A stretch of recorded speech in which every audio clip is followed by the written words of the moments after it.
Bom dia, boa tarde, boa noite. Bem-vindos ao Papo Desinformante. Aqui é informação confiável sobre desinformação.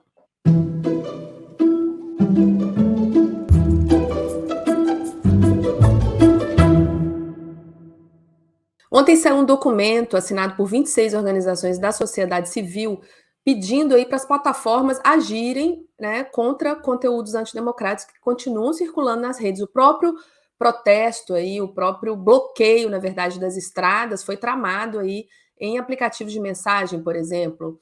Então, a sociedade civil está cobrando uma ação mais efetiva das plataformas nesse momento que a gente já tem o presidente eleito e daqui a pouco a gente vai ter a transição de governo. João, o que mais trata esse documento? E mais do que isso, assim, há tempo de mudanças para a posse do novo presidente eleito Lula da Silva? Há tempo, Ana, há tempo e há necessidade. E aí não estamos falando só da posse, nós estamos falando de como que as plataformas vão lidar com algo que parece ter vindo para ficar, que é o questionamento à ordem democrática, sem qualquer tipo de fundamento ou nem desculpa, vamos chamar assim, né? Os chamados à intervenção federal, à intervenção militar, eles não estão vindo com nenhum tipo de justificativa específica de houve fraude ou qualquer coisa como a gente imaginou que pudesse vir. O que eles estão vindo é simplesmente como uma não aceitação do resultado eleitoral.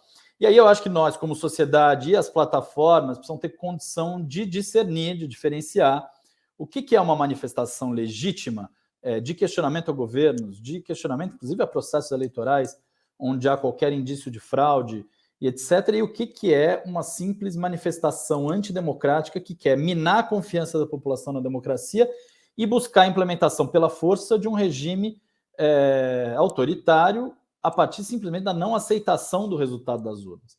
Né? Então, essa dimensão, se não houver essa diferenciação, isso não vale só para agora, isso vale para o que vai acontecer nos próximos anos, isso não vale só para o Brasil. Então, o que nós estamos apontando são duas coisas. Primeiro, tem plataformas que têm regras que poderiam ser aplicadas. A ideia de fraude, alegar fraude sem qualquer tipo de evidência, isso aparece em alguns discursos. A ideia de não aceitação do resultado, de dificultar a implementação do resultado eleitoral, isso aparece, por exemplo, na regra do Twitter. Isso poderia ser implementado. Mas, em outra parte, precisam vir novas regras.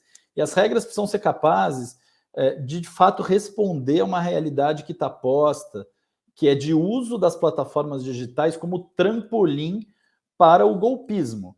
De certa maneira, a pergunta que fica para as plataformas vocês querem e incentivam que suas plataformas sejam usadas como impulso para o golpe, trampolim para o golpismo? Se a resposta é sim, elas não devem fazer nada. Se a resposta é não, elas precisam agir. O que a gente está vendo são conteúdos permanentemente vivos e com muita audiência, pedindo intervenção militar e pedindo para atuar em cima de um resultado democrático das últimas eleições. Do meu ponto de vista, isso não deveria ter espaço nas plataformas digitais quando há uma incitação clara a um levante contra a ordem democrática. Beleza, João. E o que a gente vê também é as plataformas agindo quando determinadas, obrigadas pela Justiça Eleitoral, né? A gente não vê uma ação preventiva, uma ação de autorregulação aí eficiente, né, para conter esse fluxo que a gente sabe que é imenso, né, e muito rápido. Bom, a sociedade civil tem cumprido aí um papel de alertar, né, a Justiça Eleitoral, as próprias plataformas, sobre o que está acontecendo, né, sobre essas falhas e sobre esses fluxos desinformativos e de discurso de ódio, né, de ameaças que estão correndo quase à solta por aí, né? E a Justiça Eleitoral foi um ator crucial na campanha eleitoral para conseguir essas remoções de conteúdo, para conseguir essa moderação de conteúdo que as plataformas não fizeram sozinhas, né? A gente fez um balanço lá no site do Desinformante sobre esses atores que combateram a desinformação durante a campanha eleitoral. A gente falou aí de jornalismo, de checagem de fatos, da própria sociedade civil e desse ator fundamental que foi a Justiça Eleitoral. Conta mais para nós, Rodolfo, sobre essas ações da Justiça que garantiram aí a nossa eleição democrática, né, e a manutenção da nossa democracia. Pois é, Ana. Oi, João. Oi, Matheus. Sem dúvida alguma, a Justiça Eleitoral foi uma grande protagonista nessas eleições. E já havia indícios, inclusive, no evento de posse do Alexandre de Moraes, né, na presidência do Tribunal Superior Eleitoral, em agosto, que foi um evento concorridíssimo, etc.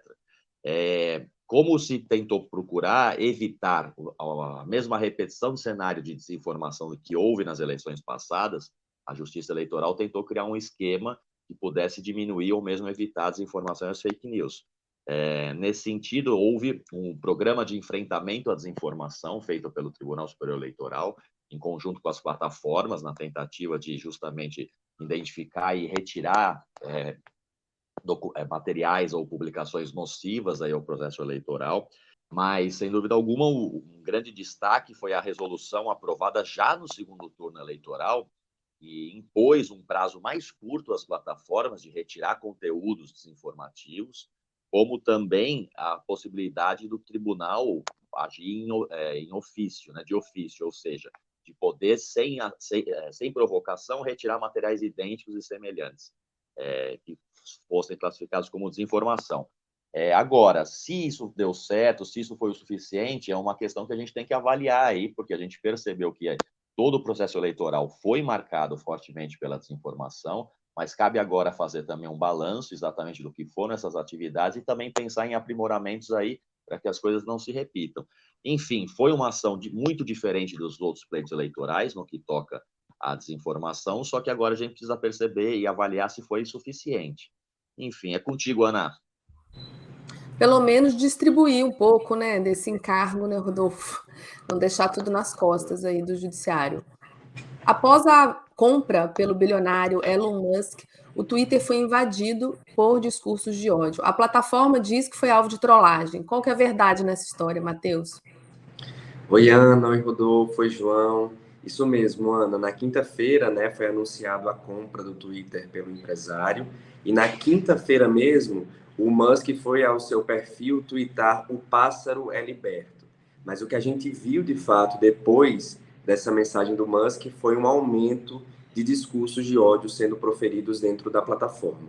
O Network Contagion Research Institute, da Universidade de Princeton, nos Estados Unidos, identificou um aumento de 500% de termos racistas dentro da plataforma nas 12 primeiras horas da sexta-feira, 28 de outubro.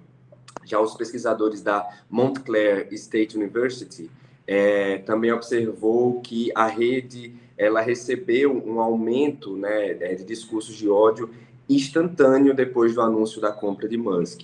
Segundo os pesquisadores, na sexta-feira a rede recebeu ao menos 4.778 discursos violentos por hora, e antes disso, né, a média não passava de 84 ocorrências por hora. Ambos os pesquisadores, ambos os institutos, e apontam que a situação ela é diretamente ligada às promessas feitas pelo empresário de diminuir ou afrouxar as políticas de moderação de conteúdo da plataforma. No sábado, o jornal The Guardian identificou que na sexta-feira também, né, as primeiras horas do Twitter sob o comando de Musk, o grupo de extrema-direita britânico Britain First, que foi banido em 2017 por utilizar e por publicar também vídeos insultando muçulmanos, né, na sexta-feira eles voltaram à rede social com um novo perfil. De acordo com o jornal, nas primeiras 24 horas desse novo perfil, o movimento, o grupo, né, ele já tinha publicado vídeos também insultando imigrantes. Na terça-feira, o perfil do grupo havia sido bloqueado pelo Twitter. No sábado, o chefe de segurança e integridade do Twitter, Yoel Roth, foi a público, né, foi ao seu perfil do Twitter, afirmar que a empresa foi alvo de um ataque organizado de trollagem. Trollagem é esse termo utilizado na internet que indica justamente ali pregar peças ou então fazer alguma brincadeira, enfim, de acordo com o IOL, na tentativa de fazer as pessoas pensarem que o Twitter abandonou ou enfraqueceu suas políticas depois da aquisição pelo empresário. Segundo o chefe de segurança do Twitter, cerca de 50 mil tweets foram publicados na plataforma contendo insultos específicos entre sexta e sábado por 300 contas. Segundo o IOL, foram tomadas medidas para banir esses usuários e também excluir nessas postagens. tanto o IOL quanto o próprio Musk também foram nas suas plataformas afirmar que ainda não houve nenhuma mudança nas políticas da empresa.